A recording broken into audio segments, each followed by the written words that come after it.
Welcome to the Technical Work Group Participant Training. This training video is part of the SNIA Membership Training Series. Hopefully you've already listened to and watched the General Membership Training video.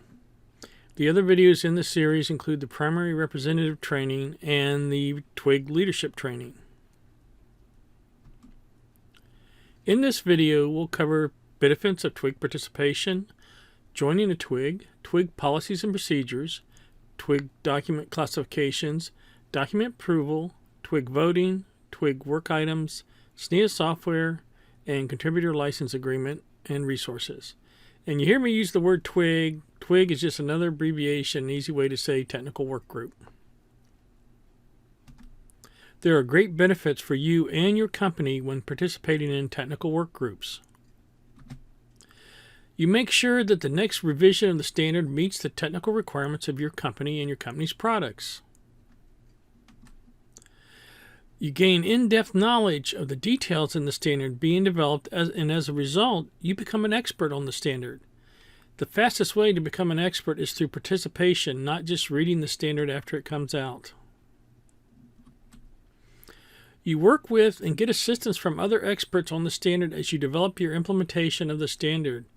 You get access to all these experts that are also in the process of developing their own implementations as they develop the actual standard itself in the technical work group.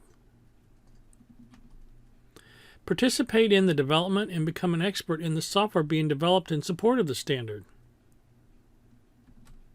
Due to the SNIA IP policy, it is very important that before joining a technical work group that you verify with your company that it is okay for you to join and participate in the technical work group. Attending as a guest. SNIA IP policy permits attendance as a monitor for up to 2 TWG meetings in a 12-month period. This is either attendance in person or by telephone.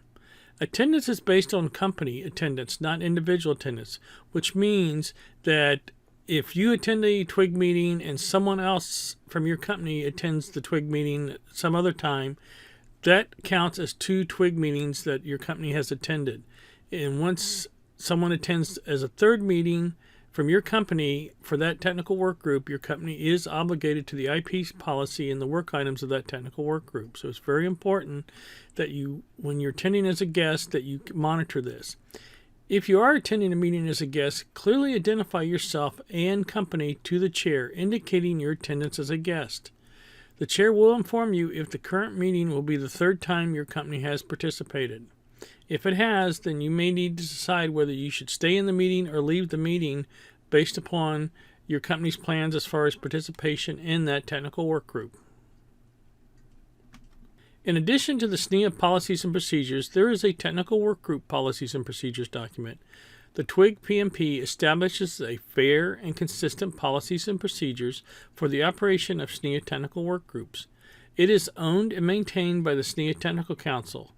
As a TWG member, please take the time to review the document.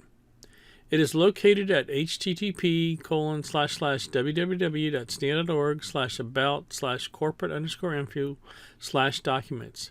For questions about this document, please contact the Technical Council Managing Director at tcmd@snia.org.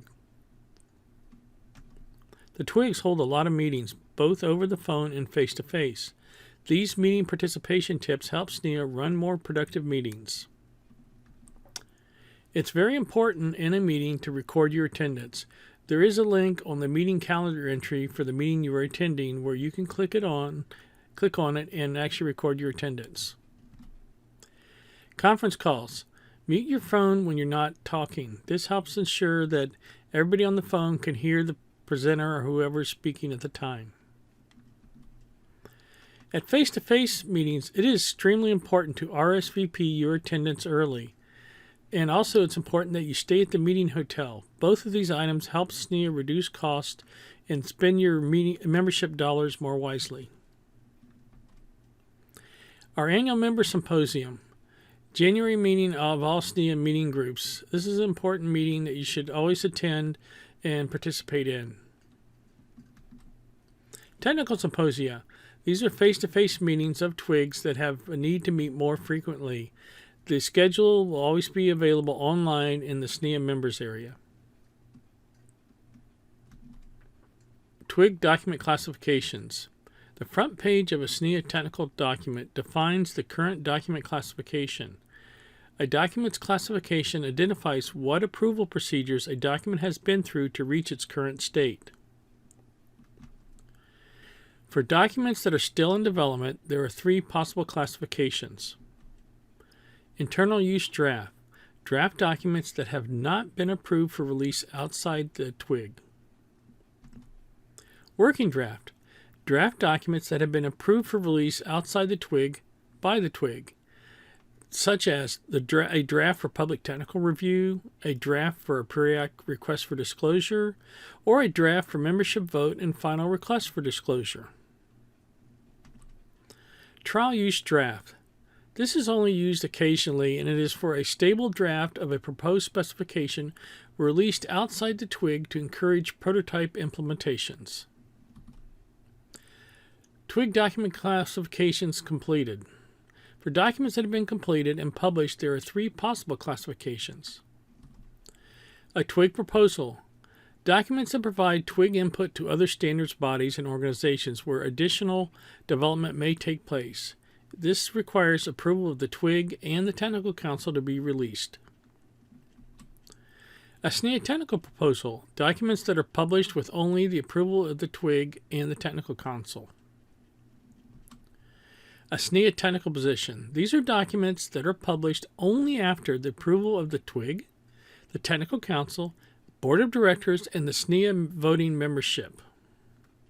Most of our specifications that are on the architectural track are approved and released as SNIA technical positions.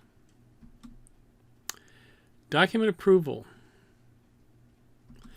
Release of documents outside the TWG require an official vote. This means majority approval of the TWG voting members. Members from non-voting companies are not allowed to vote during an official vote. Technical Council approval. This usually occurs within 30 days of a TWG approving the release of a document outside the TWG. Membership vote. This process is approximately a 90-day process. This includes the TC approval, the board approval, and a 60-day membership vote.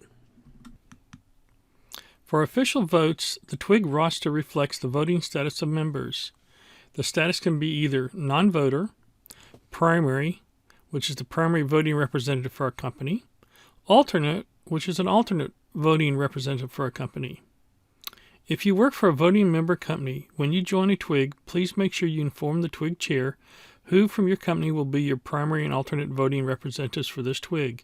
You can have more than one alternate voting representative for your company, but there can only be one primary. Each TWG your company participates in can have a different primary and alternate representative. If an alternate casts a vote for your company, the primary representative can override it and recast the vote. However, once the primary casts a vote for your company, the vote cannot be changed except by the primary. Official vote.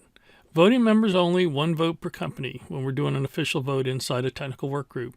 It's defined in section 10.1 of the TWG Policies and Procedures document. Official votes are required for release of a final document, release of any technical material outside the technical work group, formation and disbanding of subgroups, creation and removal of work items, election of chairs, and the acceptance of a contribution by a contributor license agreement participant.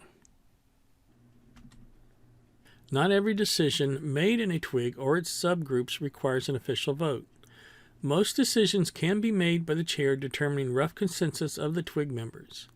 In developing standards, the goal should always be to get a majority consensus to assure wide adoption and success of the specification being developed. All representatives may participate in a rough consensus. A TWG work item is a deliverable, document or software, that is part of the TWG program of work and will eventually be brought forward to the Technical Council for approval. For example, documents SMI-S version 1.8 or LTFS version 2.5 are work items. Also, the CDMI reference implementation version 1.1 is a work item. However, a new section or feature by itself in a specification is not a new work item. It is important to understand this because the TWG is required to get technical counsel approval before starting on a new work item. This includes new versions of previously approved work items.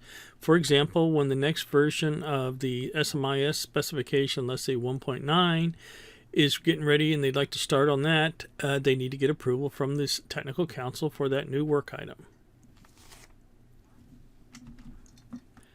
SNIA Technical Work Groups also develop SNIA software as defined in the SNIA IP policy. For example, the Cloud Storage TWG is responsible for the development of the software CDMI reference implementation. If a TWG wants to develop software, it must first specify the license for the software and get technical counsel and SNIA board approval. Besides final release, any working draft release of the software requires both technical counsel and SNIA board approval. TWGs do have the ability to allow non-SNIA members to participate in SNIA open source software through the use of the contributor license agreement. Individuals who have executed the CLA agreement for a specific CLA project may participate in that project. New CLA projects require both technical counsel and SNIA board approval. CLA projects allow non-SNIA members to participate in specific SNIA projects. For example, the open source community can now participate in specific SNIA projects that have been made available through our CLA process. Anybody in the open source community does have open access to any of our open projects.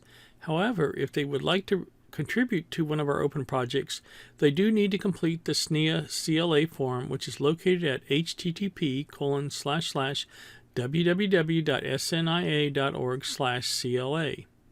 Once approved, access is granted to our GitHub repository. The contribution process basically, pull requests are approved by a TWG with an official vote. So when somebody contributes something to a SNIA project, before it's actually pulled into that project, it has to be approved by the technical work group.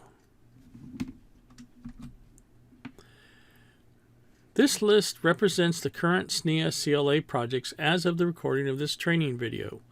We have the CDMI specification, the CDMI reference implementation, the SNIA Emerald specification, and quite a few different open source CLA projects from Swordfish. Additional resources that are available are GitHub repositories. The public and private repositories are located at http://github.com/SNIA. To create a new repository requires TC approval. Another resource for all technical workgroup participants is Arnold Jones, the Technical Counsel Managing Director. He is the dedicated support resource for all technical workgroup participants. Thank you for taking the time to listen to this training video. I hope that you have found the information useful. If you still have any questions, just send an email to arnold@snia.org and I will get back to you with an answer as soon as possible. Since you're still watching this video, I do have a bonus slide for you.